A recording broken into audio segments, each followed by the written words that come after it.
Para los que acaban de sintonizar esta noticia, desde hace un tiempo se ha intensificado el desabastecimiento en Venezuela. La gente tiene que hacer fila durante horas para conseguir leche, pero en polvo porque la otra no se consigue. Hay escasez de mantequilla, queso y también de carne de res, pollo, harina, azúcar, aceite, arroz, café, papel higiénico, pañales, detergente, cloro y champú. Mejor dicho, hacen falta productos básicos para la vida cotidiana. La pregunta es, ¿por qué? Algunos se refieren a los intentos de sabotaje por parte de los opositores. Otros culpan a Maduro como un líder mucho menos carismático y capaz que Hugo Chávez. Y como estas, hay muchas explicaciones. La caída del precio del petróleo, por ejemplo, es una noticia particularmente mala para Venezuela.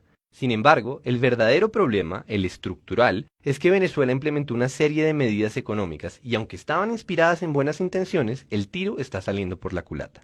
Pero antes de hablar de medidas económicas, pongámonos en contexto. Cuando los expertos dicen que la economía venezolana está fallando, la idea de fondo es que Venezuela, en lugar de economizar recursos, los desperdicia. Así de puntual es el problema. Pero, ojo, desperdicio no solo es botar agua o dejar la luz prendida. Desperdicio es usar los recursos en vano, cualesquiera que esos recursos sean. Tiempo, espacio, talento humano, conocimiento, no importa. El punto es que Venezuela, el país con la mayor reserva petrolera del mundo, está sufriendo de desabastecimiento porque hay 30 millones de personas que no logran coordinarse para ofrecer bienes y servicios, al menos no de forma eficiente. Entonces, si en efecto esto es lo que está pasando, busquemos la evidencia. Un buen lugar para comenzar es PDVSA, que es como Ecopetrol, pero en Venezuela.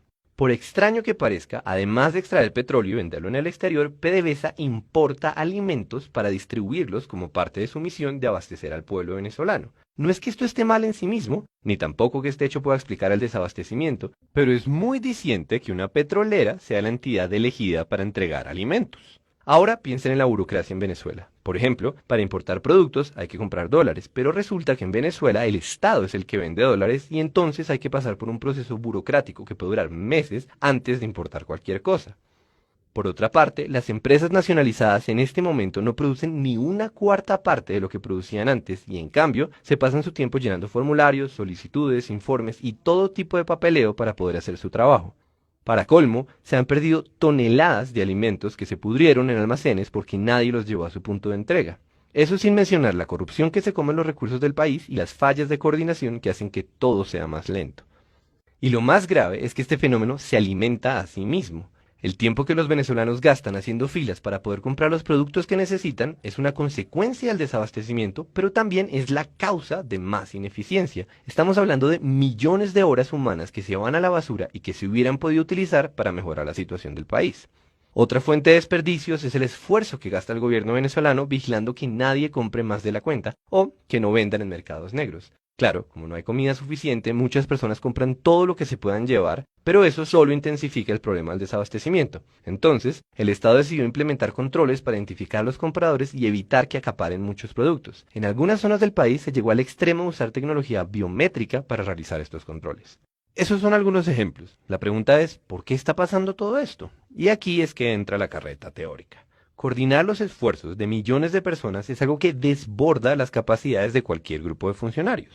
La mayoría de los gobiernos no se ponen el trabajo de decidir cómo se deben utilizar los millones de recursos que tiene un país, literalmente millones. Lo que hacen es establecer las reglas del juego. En la práctica, no centralizar la economía implica coger un problema descomunalmente grande y romperlo en muchos pedazos. En lugar de que alguien pregunte ¿qué debe hacer el país?, todos los ciudadanos se preguntan ¿qué voy a hacer yo? ¿Qué compro? ¿Qué vendo? ¿En dónde trabajo? Y la suma de estas decisiones individuales determina el rumbo de la economía. Pero, y este es un gran pero, para que esta estrategia funcione, la gente necesita comunicar información constantemente. Información del tipo, alguien debería llevar este pescado a la ciudad, o yo traigo madera, y también preste para acá que yo arreglo barcos. La clave del mercado como mecanismo para economizar recursos está en que son los precios los que informan a la gente de lo que está pasando. Pérdidas y ganancias, en un sentido puramente económico, son indicadores de eficiencia o de ineficiencia. Entonces, sin pedirle permiso a ninguna autoridad centralizada, cada individuo toma sus propias decisiones. Esas decisiones afectan los precios y los precios comunican esa nueva información para que otras personas puedan tomar otras decisiones.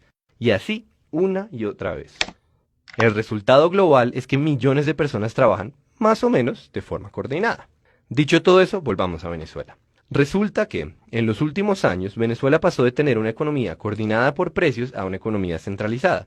Aquí es que aparecen las medidas económicas. Lo primero fue ponerle un precio fijo a los productos que ahora escasean y ponerle un precio al dólar. Esto comenzó en el 2003. La idea era que todos los venezolanos, ricos o pobres, pudieran comprar los productos de la canasta familiar y que la moneda venezolana se mantuviera fuerte con respecto al dólar. Obviamente, el gobierno trató de fijar precios, comillas, justos, pero la gracia de los precios es que se adaptan a lo que está pasando mucho más rápido de lo que se puede enterar un funcionario del Estado. Y lo que está pasando, o lo que habría de pasar, fue inflación.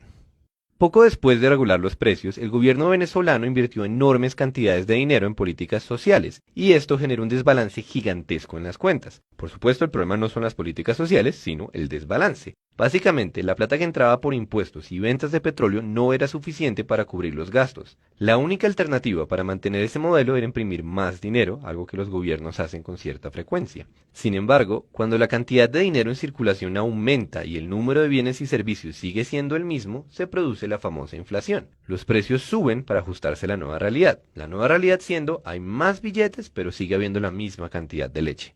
Pero, como estaban controlados, en lugar de subir, los precios se convirtieron en cifras absurdas. Acto seguido, los productores y los distribuidores de alimentos empezaron a quebrarse y muchos se fueron del país porque el negocio dejó de ser rentable. La producción se cayó en cuestión de unos años. Entonces, el gobierno se dedicó a nacionalizar buena parte de las empresas, algunas porque quiso y otras porque había que subsidiar los costos de producción.